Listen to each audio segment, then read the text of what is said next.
सभी दर्शकों को जय भीम और एक बार फिर से आपका स्वागत है मूल्यांकन चैनल में।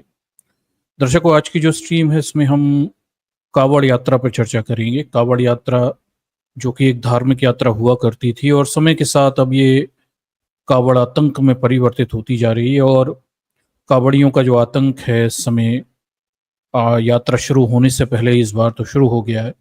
और तमाम सारे जगह से जहाँ जहाँ से कावड़ यात्राएं निकलती हैं वहाँ से हमें ऐसी खबरें सुनाई दे रही हैं कि अभी मतलब आज से कावड़ यात्रा शुरू होनी थी, पर कावड़ियों के आतंक तो इससे पहले ही तमाम सारी खबरों में शुरू हो गए। तो हम समझ सकते हैं कि ये वाला जो सीजन रहने वाला है कावड़ यात्रा का, वो कितना खतरनाक जाने वाला है।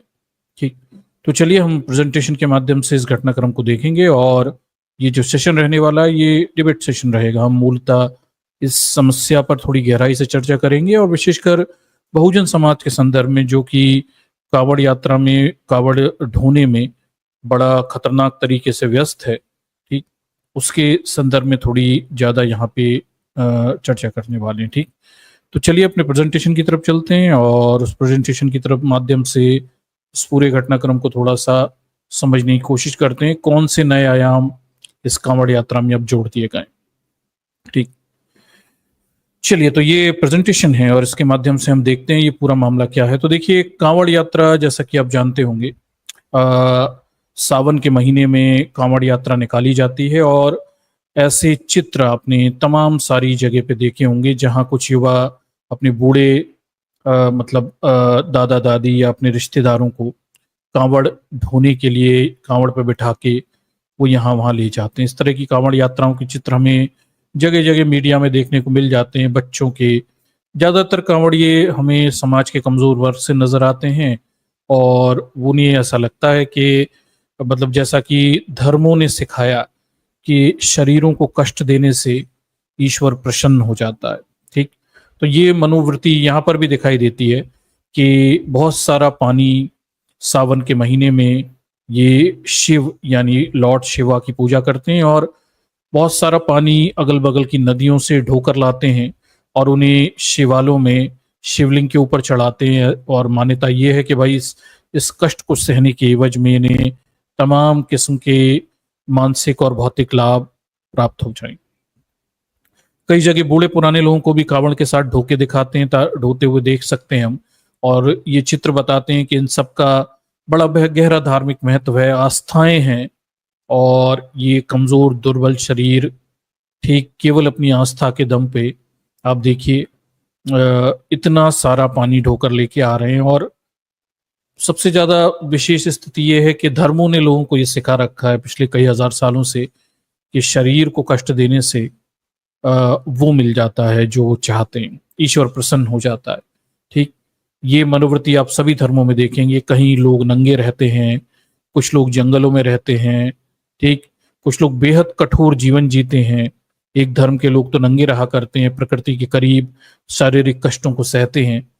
तो ये मनोवृत्ति समझ से परे है। मतलब ये प्राचीन मनोवृत्ति किसी जमाने में होगी कि अगर आप अपने शरीर को कष्ट देंगे तो ईश्वर प्रसन्न हो जाएगा, पर ये आधुनिक दौर में ये मनोवृत्ति बिल्कुल विफल सिद्ध हुई है। शरीर, जो लोग अपने शरीर पर अधिक ध्यान देते हैं, हमने देखा है कि वो ज्यादा सफल रहते हैं और शरीर का ऑप्टिमम यूज करते हैं, वो ज्यादा सफल रहते हैं बजाय शरीरों को ज्यादा कष्ट देने से। ठीक, तो ये देखिए कांवड़ यात्राएं जगह जगह आपको देखने को मिल जाती हैं और समाज के कमजोर वर्ग के लोग अपनी इच्छा आकांक्षाओं की पूर्ति के लालच में काल्पनिक देवी देवताओं की स्तुति करते हुए ये आसपास की पवित्र नदियों से जल लेकर आते हैं, फिर उन्हें अपने शिवालयों में चढ़ाते हैं। उम्मीद ये करते हैं कि शिव जी खुश हो जाएंगे और उससे इनकी दरिद्रता, पिछड़ापन, गरीबी, कमजोरी, असहाय और जो भी तमाम किस्म की इच्छाएं हैं वो पूरी हो जाएंगी। ठीक, इस तरह के चित्र आपको जगह जगह देखने को मिल जाएंगे। अब चूंकि भारत एक भयानक रूप से धार्मिक देश है, या मैं कहूँगा दुनिया के बहुत सारे धर्मों की उत्पत्ति यहीं से होती है। भारतीयों ने अगर कुछ किया है इतिहास में तो बहुत सारे बच्चे पैदा किए हैं, बहुत सारे धर्म पैदा किए हैं, बहुत सारे भगवान पैदा किए हैं और एक से बढ़कर एक महान उपदेशक पैदा किए हैं जिन्होंने बड़े बड़े उपदेश दिए। पर इनमें से किसी ने भी ऐसे उपदेश नहीं दिए जिससे भारत वास्तव में विज्ञान तकनीक के क्षेत्र में प्रगति कर पाता। ठीक, सब पलायनवाद सिखाते रहे, कैसे इस संसार से पलायन करो और काल्पनिक शक्तियों की चाह में लगे रहो और उनसे कुछ मिल जाएगा। हमारे भारत के धर्मों ने लोगों को यही सिखाया और हमारे देश के लोग आज भी वहीं फंसे हुए हैं। ठीक, मोटे मोटे तौर पर वही इस विज्ञान तकनीक के युग में भी काल्पनिक देवी देवताओं की पूजा करते हैं और अपने जीवन में जो सामने समस्याएं हैं उनसे लड़ने की बजाय वो पलायनवाद का रास्ता अपनाते हैं, धर्म में उस सत्य को खोजते हैं जो वास्तव में वहां है ही नहीं। ठीक, तो ये आपको देखने को मिल जाएगा और ये बड़ा अजीब है कि धर्म के लिए कितना भी कष्ट सह सकते हैं, लेकिन विज्ञान तकनीक, प्रगति, व्यापार, वाणिज्य, उन्नति, आर्थिक स्थितियों को सुधारना, मतलब इस पर भारतीयों का ध्यान बहुत कम क्यों है? ये बड़ा अजीब है। कोई व्यक्ति कावड़ में बैठा के अपने बूढ़े दादा दादी को धर्म यात्राएं करवा सकता है, लेकिन उसके दिमाग में ये नहीं आता कि मैं पैसे कमा लूं, आर्थिक रूप से संपन्न हो जाऊं, बढ़िया गाड़ी खरीद लूं और आराम से सुख सुविधाओं के साथ जो चाहे वो करूं। ये उसके दिमाग में नहीं आता है। ठीक, तो ये बड़ा अजीब है, पर ये है, भारत एक धार्मिक रूप से आवेशित समाज है। यहाँ लोग अति धार्मिक हैं और अति आस्थावान हैं और ये कावड़ यात्रा भी उनकी एक आस्था का प्रतीक है। हालांकि ये अपने आप में एक बड़ा विवाद का विषय है कि कावड़ यात्रा शुरू किसने की, परशुराम शुरू करते हैं या राम शुरू करते हैं। तमाम सारे ग्रंथों में इस कावड़ यात्रा की शुरुआत को लेकर अलग अलग कहानियां हमें दिखाई देती हैं। ठीक, लेकिन ये कावड़ यात्राएं होती रही हैं, अंग्रेजी प्रमाण भी हैं, कुछ अंग्रेजी चित्र भी हैं जो इन कावड़ यात्राओं की ऐतिहासिकता को भी दर्शाते हैं कि लोग कावड़ियों के रूप में ये सब पानी इधर उधर ले जाते हैं। ठीक, उसके बाद हम ये देखते हैं कि भाई ये पूरा श्रवण मास जो है, सावन का महीना है, उसमें ये पूरी प्रक्रिया आयोजित की जाती है। कावड़िए सर पर मतलब एक लकड़ी का बना हुआ क्या बोलते हैं, एक तंत्र रहता है, उसमें कलश बंधे रहते हैं दोनों तरफ, उन पानी को ढोकर इधर से उधर ले जाते हैं और पवित्र नदियों से, आसपास की नदियों से इस पानी को लाकर वो शिवालय में डालते रहते हैं, शिव की क्या बोलते हैं, शिवलिंग पे डालते हैं। ये प्रक्रिया चलती रहती है और उत्तर भारत में बड़े पैमाने पे ये कावड़ यात्राएं हमें देखने को मिलती हैं, कावड़िया देखने को मिलते हैं। दक्षिण भारत में तो नहीं है, उत्तर भारत की एक बड़ी यात्रा में देखने को मिलते हैं। कई बार ये कावड़िया नंगे पैर भी होते हैं। ठीक, और आप देखिए कि उत्तर भारत की जो प्रमुख नदियां हैं, गंगा, नर्मदा, शिप्रा, यहाँ से पैदल चल के जल को ले जाकर शिवलिंग पर डालने की प्रक्रिया हमें बड़े पैमाने पर दिखती है। उत्तराखंड में ये हरिद्वार, गोमुख, गंगोत्री से जल भरकर शिवालयों में डालते हैं। मध्य प्रदेश में इंदौर, देवास, सुजालपुर आदि जगह से वहाँ की कावड़ यात्राएं निकाली जाती हैं और नदियों से जल ले जाकर उज्जैन के महादेव पे डालते हैं। और उसके बाद बिहार में ये कावड़ यात्राएं सुल्तानगंज, देवघर और पलेजा घाट, मुजफ्फरपुर तक होती हैं। बिहार में सुल्तानगंज से गंगा जल भरकर ये करीब 108 किलोमीटर दूर पैदल यात्रा करते हुए झारखंड के देवघर में बाबा बैद्यनाथ के धाम पर ये जल चढ़ाते हैं। और उसके बाद वहीं सोनपुर, पलेजा घाट से, मुजफ्फरपुर से बाबा गरीबनाथ, दूधनाथ, मुक्तिनाथ, खगेश्वर मंदिर, भैरव स्थान, बड़े सारे क्षेत्र हैं जहाँ क्या बोलते हैं, जल भर के ये शिवलिंगों पे चढ़ाते हैं। और क्या बोलते हैं, कई बार तो ये डाक कावड़ या डाक बम जिसे कहते हैं वो भी ले जाते हैं, जिसमें 24 घंटों के अंदर ही ये लक्ष्य रहता है कि भाई नदियों का जल शिवलिंग पर चढ़ा दिया जाए। इतना कठोर धर्म के नाम पर इतना कठोर, इतनी कष्ट सहना, ऑब्वियस है एक अशिक्षित समाज शारीरिक कष्ट सहना की वहन कर सकता है, क्योंकि उसने किसी प्रकार की शिक्षा नहीं ली है, तो वो मानसिक कष्टों की तरफ नहीं जा सकता। एक दिमाग चलाने के लिए पढ़ाई करनी पड़ेगी, पढ़ाई करोगे तब दिमाग चलेगा, तर्क लगा पाओगे और तब आप उस क्षेत्र में तर्क की दुनिया में कुछ नया आविष्कार कर पाओगे। अशिक्षित समाज है, वो तर्क कैसे लगाए, शिक्षित है नहीं, शारीरिक कष्टों के माध्यम से मुक्ति, लाभ, इन सब जगहों पे वो अपने लक्ष्यों को देखता रहता है। और यही हमें भारत में इन कावड़ यात्राओं के स्वरूप में भी दिखता है। इतना कष्ट सहना है ताकि लाभ मिल सके। एक पुराना चित्र है ये, और ये चित्र जो है अंग्रेजों के जमाने का 1858 का है, और मोंटगोमरी जो थे उन्होंने इसे चित्रित किया, इलस्ट्रेट किया है, ये द इलस्ट्रेट लंदन न्यूज 1864 से है, कांवड़ यात्रियों को दर्शाता हुआ चित्र है। तो भारत में इस तरह की यात्राएं चलती रही हैं, अंग्रेजों के दौर से रिकॉर्डेड है। ठीक, ये सब आयोजित होती रही है। ठीक, अब परेशानी कहाँ पर है? परेशानी यहाँ पर आती है कि कांवड़ यात्री पहले भी करते थे, कांवड़ वगैरह का प्रचलन था, पर बीजेपी की सत्ता में आने के बाद इन्होंने एक नियोजित तरीके से, व्यवस्थित तरीके से धर्म में निवेश किया, लोगों को अति धार्मिक बनाया, और कांवड़ यात्राओं में बड़े पैमाने पर उत्तर प्रदेश में योगी आदित्यनाथ के समर्थन के बाद ये कांवड़ियों के हौसले बुलंद हुए और उन्हें राज्य प्रायोजित सुरक्षाएं मिलने लगी, कहीं फूल बरसाए जाने लगे, कहीं सुविधाएं मिलने लगी। और इसके पीछे का एक नपा तुला सा गुड़ा भाग हमें विशेषकर योगी आदित्यनाथ की सरकार और बीजेपी का दिखता है कि वो एक बड़ी धार्मिक रूप से आवेशित भीड़ तैयार करना चाहते हैं।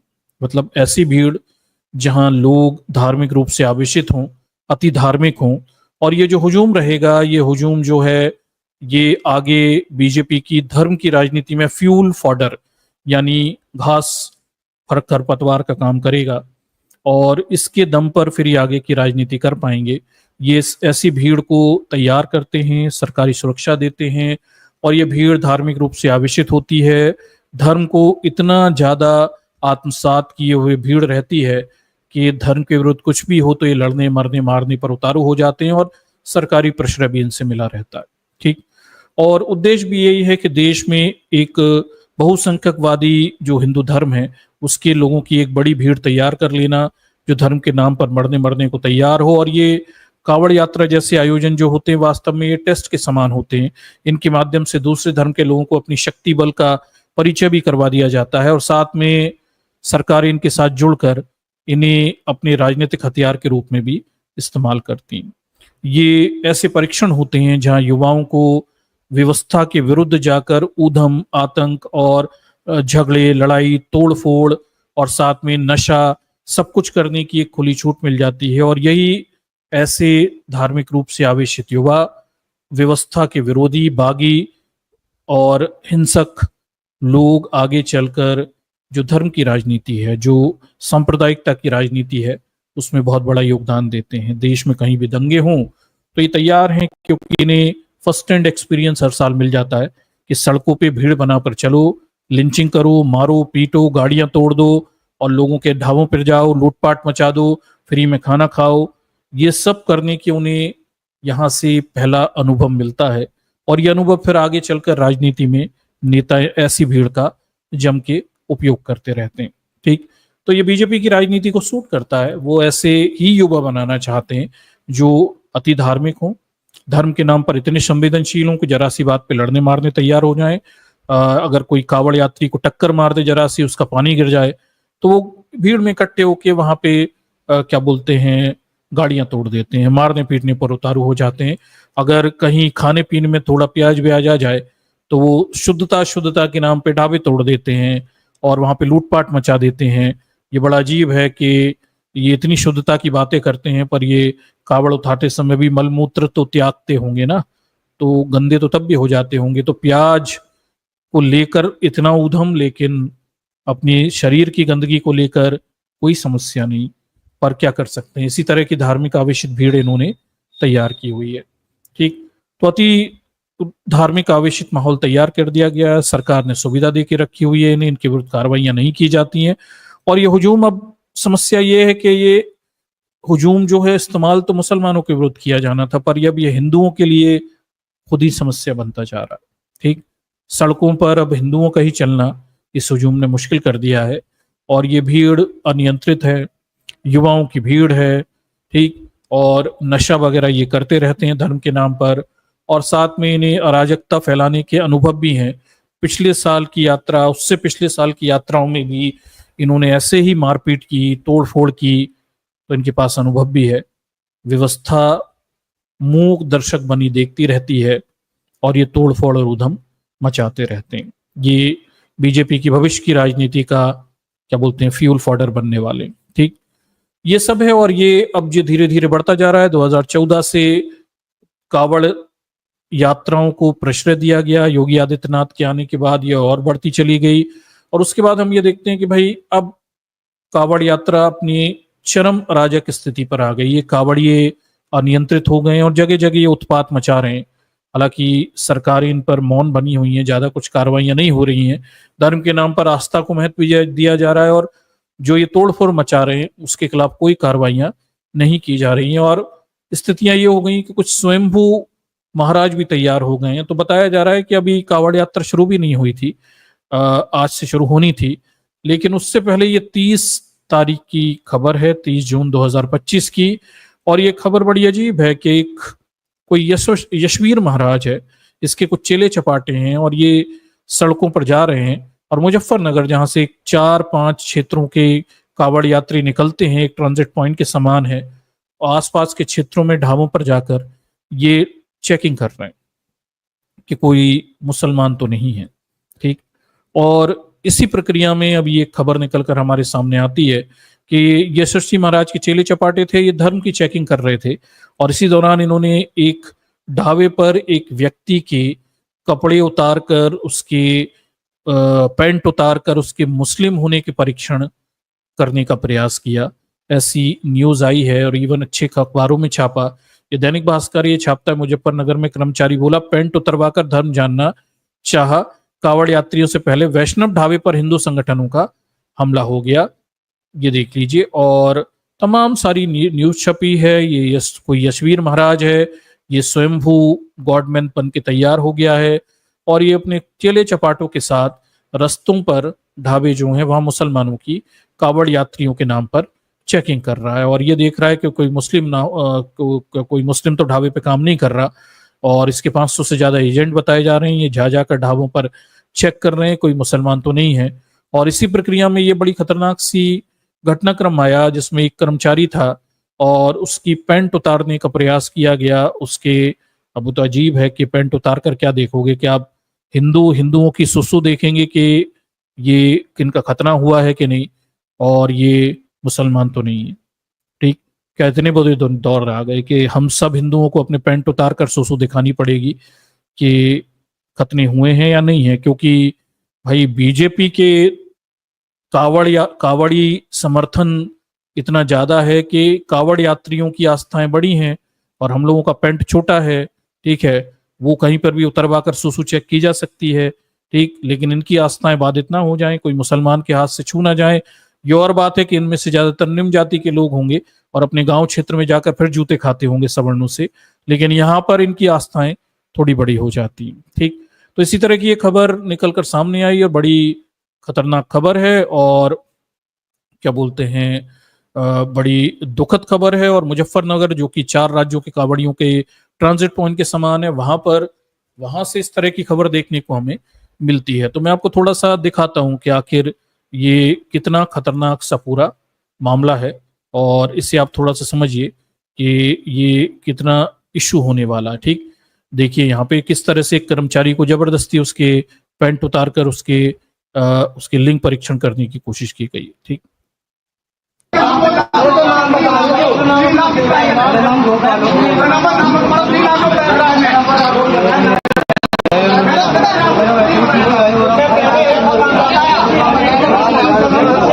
तो दर्शकों, ये एक ढाबा है, पंडित जी ढाबा, आप देख रहे होंगे, एक महिला कर्मचारी भी है शायद। और यहाँ पर इन महाराज जी के चेले चपाटों ने धावा मार दिया और ये पेटीएम से जब पे कर रहे थे बताया तो वहां किसी मुस्लिम जैसे व्यक्ति का नाम आया। नाम तो हिंदू ही था, इन्हें तो हर नाम में मुस्लिम दिखता है। तो वहां कर्मचारी था, उसका पैंट उतार कर उसकी लिंग परीक्षण करने का प्रयास किया गया, हालांकि वो हिंदू ही निकला। ठीक। और ये खबर काफी वायरल भी हुई।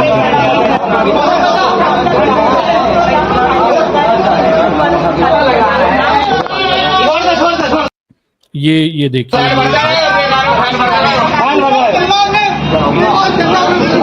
ये कर्मचारी काफी गुस्सा भी हो रहा है।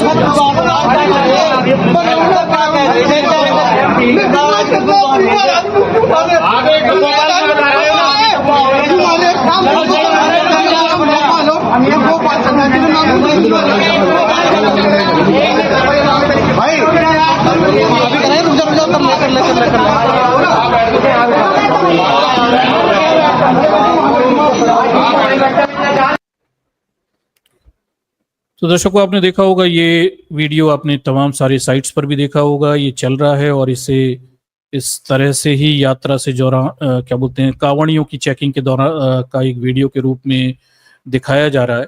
और देश में अगर ये सब भी चलने लगा है तो बड़ी चिंताजनक स्थितियां हैं, बड़ी खतरनाक स्थितियां हैं।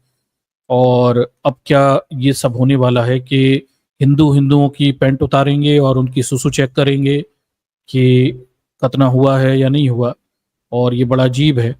और इसलिए अजीब है कि भाई मतलब मुसलमानों का कर रहे थे वो तो ठीक समझ में आया था, पर अब हिंदुओं को भी जगह जगह अपने पैंट प्रदर्शन करके अपने मुसलमान ना होने के प्रमाण देने पड़ेंगे। और ये सब अब धर्म के नाम पर किया जाएगा। तो आप समझ सकते हैं कि देश के हालात क्या हैं। और मैं ये कहूँगा कि तमाम सारे विशेषज्ञ ये कह रहे हैं कि थोड़ा बचिए। मैंने उन क्षेत्रों के नाम अभी आपको बताए जिन क्षेत्रों में कांवड़ यात्राएं आयोजित की जा रही हैं। लोगों ने तो बाकायदा इस चीज़ को लेके वार्निंग जारी की है कि आप अपनी कार लेकर, अपनी गाड़ियां लेकर इन क्षेत्रों में से अगर निकलते हैं तो थोड़ी सावधानी से निकलिए। घर परिवार के लोगों को लेकर आप ना ही निकलें तो ज़्यादा अच्छा है, क्योंकि ये पूरी जो धार्मिक हुजूम है ये नियंत्रण से बाहर है और सरकारों के ने प्रश्रय हैं।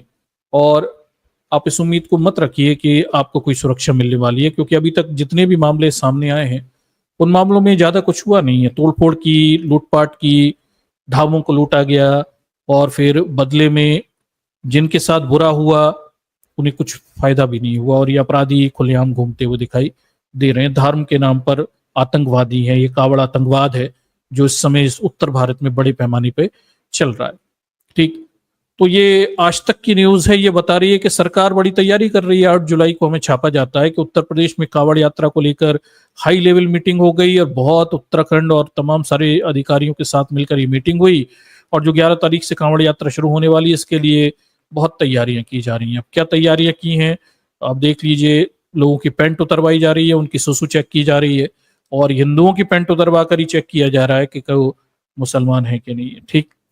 उसके बाद दिल्ली में भी कांवड़ यात्रा को अगली पुलिस ने तैयारी कर ली थी। अब देखेंगे आगे तैयारी क्या निकलती है। 11 जुलाई की न्यूज है, क्या तैयारियां की हैं वो आने वाला समय हमें बता देगा। पर उससे पहले ही तैयारियों की पोल खुलती दिखती है। 8 तारीख की न्यूज है, खाने में प्याज मिल गई, कावड़ियों ने ढाबे में तोड़फाड़ की और मालिक बोले पुलिस देखती रही मुजफ्फरनगर हाईवे। ठीक है, ये सब होता रहा। तो ये वाला वीडियो भी आपने सोशल मीडिया पे देखा होगा, कैसे एक ढाबे पर जो कि हिंदू का ढाबा था, केवल एक आशंका पर कि यहाँ पे खाने में प्याज है, ठीक है, वो उन्होंने तोड़फोड़ की, मारपीट की, उधम मचाया और लूटपाट की। ये सब होता रहा और पुलिस तमाशा बनकर देखती रही और सिस्टम बिल्कुल ही नदारत नजर आता है। ठीक। ऐसे ही आज तक छापता है, देखिए ये भी अभी लेटेस्ट न्यूज है 11 जुलाई की और इसमें भी आप देख लीजिए कांवड़ यात्रियों के यात्रा के दौरान हंगामे की घटनाएं ये आपको देखने को मिल जाएंगी। कार तोड़ी, बाइक सवार को पीटा, स्कॉर्पियो पर बरसाए डंडे। कांवड़ यात्रा में हंगामे का जिम्मेदार कौन है? कौन जिम्मेदार है? सरकार जिम्मेदार है, शासन जिम्मेदार है, धर्म जिम्मेदार है। ठीक। हमारे सामने कई प्रश्न खड़े हो जाते हैं कि ये जो अराजक स्थितियां हैं जिनमें गुंडे अपराधियों का दल है और ये कहीं पर भी किसी के साथ भी मारपीट कर सकता है और सभी लोग असुरक्षित हैं, तो इस असुरक्षित माहौल जो अभी लगभग 1 महीने चलने वाला है इसकी जिम्मेदारी कौन लेगा? योगी आदित्यनाथ लेगा या कोई और लेने वाला है? ठीक। एक और चैनल है वो बताता है कि गाड़ी हिला हिला कर तोड़ डाली, गुंडागर्दी की, कावड़ियों के आगे डबल इंजन सरकार फेल है। लगातार इस चीज की रिपोर्टिंग हो रही है। आज तक फिर रिपोर्ट करता है कि भाई देखिए गाजियाबाद से हरिद्वार तक मारपीट और तोड़फोड़, कावड़ियों के संदर्भ में मारपीट और तोड़फोड़ की ये न्यूज है। ये भी आप जाकर देख सकते हैं। सब लेटेस्ट न्यूज है जो अभी चल रही हैं। आस्था की बड़ी यात्रा में उपद्रव कौन कर रहा है? आज तक बड़े नोवाइस होकर ये पूछ रहा है, अरे पता नहीं है कि कौन उपद्रव कर रहा है। ये हिंदू हैं, ये कावड़िए हैं और कावड़ के नाम पर, धर्म के नाम पर ये जिस चाहे की गाड़ी रोक कर तोड़फोड़ और मारपीट कर सकते हैं, क्योंकि ऐसे ही उन्मादी समाज का निर्माण बीजेपी करना चाहती है। ठीक। उसके बाद देखिए लाइव हिंदुस्तान एक और चैनल है, ये बताता है कि अब अति कर रहे हैं कावड़िए, तोड़फोड़ के वीडियो देखिए देख कर रह जाएंगे दंग। ठीक। ये अदरंगे लोग जो खुद को कावड़िए कह रहे हैं, चड्डी पहन के घूम रहे हैं, और जरा सा कुछ होने पर रास्ते में आते जाते लोगों की गाड़ियां और तमाम सारी मोटरसाइकिल वगैरह में तोड़फोड़ कर देते हैं। ठीक। लोकमत छापता है कावड़ यात्रा में लाठी डंडों से हमला, तोड़फोड़, भयंकर बवाल। ये देखिए उसी न्यूज को इन्होंने इस तरह से छापा है। उसके बाद भारत टीवी छापता है, भारतवर्ष छापता है कि मामूली टक्कर में कावड़ियों ने मचाया उत्पात। छोटी सी टक्कर हो गई, उसमें उत्पात मचाया, तोड़फोड़ की, ये सब दिखता है। ऊपर यूपी उत्तराखंड में कावड़ियों की तोड़फोड़ की खबर न्यूज 18 छाप रहा है। उसके बाद देखिए कौन बना रहा है गुंडा, ये आज तक छाप रहा है। उसके बाद देखिए जल अभिषेक से पहले सड़क पर क्लेश, ये देखिए हरिद्वार, एबीपी न्यूज छाप रहा है। देखिए खूब तोड़फोड़ मचाइए, और ये तो अभी शुरुआत है। ठीक, आज से जो शुरुआत हुई है, अभी तो पूरा समय बाकी है। देखते जाइए तेल और तेल की धार। देखिए खाने में प्याज के आरोप में होटल में की तोड़फोड़, कर्मचारी ने बताया, ये छप चुका है। हरिद्वार कावड़ियों का कहर, गुप्ता जी को बनाया गुलफाम, गुप्ता जी को गुलफाम बताकर हिंदूवादी संगठनों ने बवाल किया। देख लीजिए, तो गुप्ता जी गुलफाम हो गए और कर दी तोड़फोड़, ढाबे में लूटपाट कर दी। ये सब होता हुआ हमें दिखाई दे रहा है। और दूसरी तरफ एक गोदी मीडिया का वर्जन है जो ये कह रहा है कि कावड़ियों को खंडित किया, थूका। ठीक है, अब थूक दिया तो क्या हो गया, पर बताइए, कावड़ तो वैसे ही गंदा नदी का पानी तो रहता ही है, वो कौन सा पवित्र नदी का पानी है। ठीक। उसके बाद देखिए शिव भक्तों का अनुष्ठान, बिंग डाल रहे हैं भाईजान। तो एक गोदी मीडिया का तंत्र है जो इसे हिंदू मुस्लिम रंग देने की कोशिश कर रहा है, लेकिन वास्तविक स्थितियां बहुत अलग हैं। आस्था के नाम पर देखिए आतंक, साधना पवार जिनकी कहानी झकझोर देगी, इनके पूरे ढाबे को तोड़ दिया गया और इनके यहाँ सामान लूट लिया गया। ठीक है, कावड़ियों का कहर, इस पर लगातार कुछ चैनल वीडियो रिपोर्टिंग कर रहे हैं। कहीं मोटरसाइकिल तोड़ी तो कहीं कार तोड़ी, ये लगातार चल रहा है। कुछ कावड़ियों को पकड़ा भी है हरिद्वार में उत्तराखंड उत्तर पुलिस ने, लेकिन उत्तर प्रदेश में तो खुली छूट है, जो चाहे करिए। सड़कें खाली करो, आ रहे हैं कावड़िया, आस्था के नाम पर गुंडागर्दी। एबीपी न्यूज, ये क्या बोलते हैं, इस पर बाकायदा उन्होंने प्रोग्राम किया हुआ है। कावड़ियों का डरावना तांडव, जिला प्रशासन की गाड़ियां तोड़ी, टक्कर के बाद मारपीट, फिर एबीपी लाइव पे चल रहा है। और ये तमाम सारी जगह ये खबरें मौजूद हैं। ठीक है, और लूटपाट, मारपीट, पुलिस बनी मूक दर्शक, आप जगह जगह देख सकते हैं। इसका कोई एंड नहीं है। तमाम सारी हमारे पास रिपोर्टिंग्स है जहां लूटपाट, मारपीट की खबरें लगातार आती चली जा रही हैं। सरकार धर्म के साथ नहीं जोड़ सकती है, पर यहाँ तो सरकार धर्म को फैसिलिटेट कर रही है। कावड़ियों पे अभी फूल भी बरसाए जाएंगे, इन क्या बोलते हैं उत्पातियों पे अभी फूल भी बरसाने की प्रक्रिया आपको थोड़े दिनों में देखने को मिल जाएगी। ठीक। और मजेदार बात है कि जो बात बात पर क्या बोलते हैं तन के बिखरते रहते हैं उत्तर प्रदेश के मुख्यमंत्री, जो अपने खुद ही अपने पैरों पर भी सही से नहीं चल सकते हैं, वो तन के बिखरते रहते हैं, वो अब इन कावड़ियों के उत्पात पर मुंह बंद करके बैठे आपको मिलेंगे। ना बुलडोजर चलेंगे, ना कोई बात होगी। अगर यही चीज बंगाल में हो जाती, क्या बोलते हैं मुर्शिदाबाद की घटना, तमाम सारी घटना, तो साहब उछल रहे होते अभी। लेकिन अब साहब के मुंह पे दही जमा हुआ है, जनता पिट रही है, गाड़ियां टूट रही हैं सड़कों पे, और ना इन्हें कोई परेशानी नहीं है। लेकिन अगर दूसरे राज्य की सरकार में ये सब घटनाएं होती, तो अभी देखिए किस स्तर पे उछल कूद मच रही होती इन सब के लेके। तो ये पूरा माहौल है और ये शुभ बात है। हमने आपको बताया कि आप थोड़ा ध्यान रखिए, सजग रहिए, और इन क्षेत्रों में अपनी गाड़ी लेकर जाएं, थोड़ी सजगता से जाएं, कोशिश कर अवॉइड करिए इन क्षेत्रों से निकलने, और मजबूरी हो तो ही वहीं से जाइए। और इन कावड़ियों से भी थोड़ा दूर रहिए, क्योंकि इनके दिमाग पे इस समय धर्म सवार है, और धर्म सवार वाले दिमाग वाले व्यक्ति खून सवार वाले से 100 गुना ज्यादा खतरनाक होता है। ठीक। और इन्हीं सरकारों के प्रश्रय भी हैं, तो ये मारपीट तोड़फोड़ कुछ भी कर सकते हैं, और किसी के साथ कुछ भी दुर्घटना घटित हो सकती है। ठीक। तो ये पूरे हालात हैं दर्शकों कावड़ यात्रा के, और ये तो अभी जैसे कहते हैं ट्रेलर है, पूरी पिक्चर तो अभी शुरू हुई है, आज से तो शुरू हुई है पूरी यात्रा, अभी तो तैयारी है। तेल और तेल की धार देखिए, और मुझे ऐसा लगता है कि इस बार कावड़ यात्राएं, कावड़िया नए इतिहास लिखेंगे। उत्पात, आतंक, तोड़ फोड़ का जिस तरह से शुरुआत हुई है, उस तरह से हमें लगता है कि आगे बहुत ज्यादा इस कावड़ यात्रा के नाम पे देश में उत्पात मचने वाला है। ठीक। तो ये एक खबर है जिस पे नजर बनाइए, और अपनी सुरक्षा को थोड़ा ध्यान में रखिए। कोशिश करिए कि इन क्षेत्रों से बचें और इन उत्पातियों से बचें। भीड़ है, हुजूम है और सरकार, तीनों मिल गई हैं। और कहीं आपको कुछ सुरक्षा नहीं मिलने वाली है। ठीक, उसके बाद हम ये देखते हैं कि एक और न्यूज आई हुई है कि एक तरफ ये बहुजन समाज के लोग जो कावड़ यात्रा सबसे अग्रणी रहते हैं, एक तरफ कावड़ यात्रा निकाल रहे हैं, तो दूसरी तरफ जल अभिषेक के नाम पर इनकी कुटाई पिटाई भी जारी है।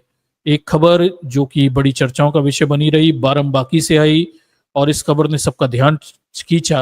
हालांकि कुछ सवर्ण चैनलों ने इस खबर को फिर वैसे ही दिखाने की कोशिश की जैसा वो हमेशा करते हैं कि कहीं से महिलाओं को छेड़ने का एंगल लेकर आओ, पर वीडियो में ऐसा कुछ दिख नहीं रहा है। नवभारत टाइम छापता है कि बाराबंकी में शूद्र जाति का बताकर पुजारी के बेटे ने दलित युवक को पीटा, शिवलिंग पर करने जा रहा था अभिषेक। ठीक है, ये खबर इन्होंने छापी हुई है और ये देखिए, ये खबर का पूरा वीडियो भी वायरल है, आप वीडियो जाकर भी देख सकते हैं, वहां के सीसीटीवी कैमरे में रिकॉर्ड भी हुआ है। और ये खबर है बाराबंकी जिले की लोधेश्वर महादेव मंदिर की। दलित युवक है और उसके साथ जबरदस्त तरीके से वहां के पुजारी और पुजारी के लड़कों ने पिटाई की हुई है। वीडियो वायरल है, खुलेआम मारा गया, वीडियो बनाकर मतलब कैमरे के सामने मारा गया। और अब देखिए कुछ कार्रवाई होगी या नहीं होगी। प्रताप गौतम इनका नाम है और इनके साथ जबरदस्त तरीके से तिवारी खानदान के लोगों ने मारपीट की है।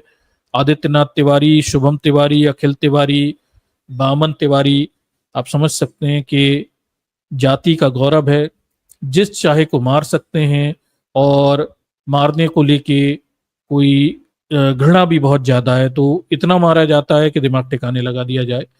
दैनिक भास्कर लिखता है कि दलित को मंदिर में लोटे और घंटों से पीटा। लोटे और घंटों से मार रहे हैं ब्राह्मण दलितों को, और ये तिवारी पुजारी है जो जस्टिफाई कर रहा है इस पूरी स्थिति को, पीटने के आरोप को लेके। ठीक, और ये व्यक्ति है जिसके साथ मारपीट की गई है, शैलेंद्र गौतम इनका नाम है। ठीक, ये बताते हैं कि पूजा करने की बात कही तो उन लोगों ने मंदिर में रखे लोटे और पास में टंगे घंटे से सिर पर हमला कर दिया, लात घोंसों से मारा और सीने पर भी लातें मारी। कुछ लोगों ने आंखें ने बचाया हुआ है। ठीक है, तो ये पूरा मामला है और दोनों तरफ से स्थितियां खराब दिखाई दे रही हैं। एक तरफ दलित समाज के लोग वो डूबे हुए हैं भक्ति में, दूसरी तरफ ब्राह्मणवादी तंत्र है जो बीटन एट विल, जब चाहे कुटाई पिटाई कर देता है और जब चाहे मार देता है। ठीक, आप मतलब इस धार्मिक अधिकारिता को देखिए, जो धर्म ने इन्हें शक्ति दी हुई है उसे समझिए कि ये मंदिरों के अंदर पीट कूट देते हैं और सब लोग बैठकर देखते रहते हैं, और यही कावड़िए सड़कों पर किसी की भी गाड़ी तोड़ देते हैं, कुछ भी कर देते हैं, लेकिन मंदिरों के अंदर ये पिट कुट कर बाहर आ जाएंगे जाति के नाम पर, वहां इनकी आवाज भी नहीं निकलेगी। ठीक, तो इस विरोधाभास को भी देखिए कि धर्म कैसे कुछ कम लोगों को भी अधिक शक्तियां दे देता है। ठीक, ये पूरी स्थिति है। इसके बाद एक और न्यूज जो पिछले हफ्ते की है, ये कवर होने से रह गई थी, मैं आपको सामने रखता हूं। ये जो मोहतरमा है, ये एक ब्राजील की बड़ी मॉडल है, ब्राजील कह रहा हूँ, ये मलेशिया की बड़ी मॉडल है और इनका नाम देखिए, मलेशिया की मॉडल ब्यूटी क्वीन बताया जा रहा है, लिशा लीना कनरन। ठीक है, कनारन। तो लिशा लीना जो है, इन्होंने आरोप लगाया हुआ है देखिए, और ये कह रही हैं कि मलेशिया में एक मंदिर में गई हुई थी, वहां हिंदू पुजारी ने क्या बोलते हैं ने इनके साथ छेड़छाड़ की हुई है, और ये कह रही हैं कि इनके ब्लाउज यानी ऊपर की तरफ से इनके जो कपड़े थे उसमें से आशीर्वाद देने के बहाने हिंदू पुजारी ने इनके स्तनों में हाथ लगाया। ठीक, अब ये कौन सा आशीर्वाद है जो वहां पर ये पुजारी लोग दे रहे हैं, थोड़ा हम देख लेते हैं। तो ये घटना ये बता रहे हैं कि भाई ये मलेशिया की मॉडल हैं और लिशालीना, और ये बता रही हैं कि ये मलेशिया के एक सेपांग मंदिर था, वहां पे अपने परिवार के साथ गई हुई थी, पूजा कर वहां पे क्या बोलते हैं अपने परिवार के साथ पूजा के लिए गई हुई थी, और वहां इनके साथ ये घटना हुई। तो उन्होंने शेयर किया हुआ है, इन्होंने बताया कि पूजा के दौरान पुजारी ने एक तेज गंध वाला तरल पदार्थ छिड़का जिससे उनकी आंखों में जलन हुई। इसके बाद पुजारी ने आशीर्वाद देने के बहाने इनके ब्लाउज के अंदर हाथ डालकर छेड़छाड़ की। लिशालीना के मुताबिक पुजारी ने कहा कि यह आशीर्वाद का हिस्सा है, इससे उन्हें लाभ होगा। तो भैया विदेशों में भी ये महिलाओं के, जिसे कहते हैं भारत में तो स्तन खुले रखने की परंपरा बड़ी मुश्किल से बंद हुई, पर वहां विदेशों में नए किस्म का आशीर्वाद चला रहे हैं, महिलाओं के ब्लाउजों में हाथ डालकर आशीर्वाद दे रहे हैं। देख लीजिए, ये कुछ नया शुरू हो गया है और समझ सकते हैं इस कुटिल बुद्धि को भी और इस पूरे खेल को भी और इस परंपरा को भी जो कहाँ से आई होगी। तो बामन बुद्धि और बामन दिमाग वो अलग ही स्तरों पे रहता है, या मानसिकता कह लीजिए आप, ठीक, उसका खेल ही अलग चलता है। तो अब ये नया आशीर्वाद मलेशिया से आया हुआ है, हिंदू धर्म का हिस्सा मुझे लगता है जल्दी बन जाएगा। हो सकता है भारत में भी महिलाओं को इसी प्रकार के आशीर्वाद आगे चलकर दिए जाएं, ठीक। ये नई परंपरा शुरू हो गई है, जैसे गौमूत्र से बढ़कर अब ब्राह्मणी का मूत्र पवित्र हो गया, ऐसे ही अब ये आशीर्वाद देने की नई परंपरा शायद मलेशिया से शुरू हुई है, जल्दी भारत में भी आपको देखने को मिल जाए, ठीक। तो तैयार रहें भारत की महिलाएं, धर्म के सभी लाभ उन्हें इस धार्मिक सरकारों में देखने को मिलेंगे, ठीक। तो दर्शकों, ये कुछ न्यूज़ थी जो मैंने आपके साथ शेयर की हुई है, और ये आज का शॉर्ट प्रेजेंटेशन है। हम क्या बोलते हैं, इन मुद्दों पर चर्चा करेंगे कि ये कावड़ यात्रा है जिसमें हमारे बहुजन समाज बड़े पैमाने पे इसमें फंसा हुआ है, और इसके हल क्या होने चाहिए, इसका इलाज क्या होना चाहिए, हम कैसे हमारे समाज के लोगों को चेतन करें कि वो इन सबसे बाहर निकले। हालांकि हमारे बहुजन समाज के तमाम सारे कार्यकर्ता हैं वो इस बात को लेके बार बार अपील भी कर रहे हैं कि इन यात्राओं से कुछ होने वाला नहीं है, और बहुजन समाज की ना दिशा बदली, ना दशा बदली, ना नियति बदली, कुछ भी नहीं बदला। आप साल दर साल अपना समय खराब करते रहते हैं इन यात्राओं में, और इनसे कुछ नतीजे तो निकलते नहीं है और आगे निकलने भी वाले नहीं है। लेकिन फिर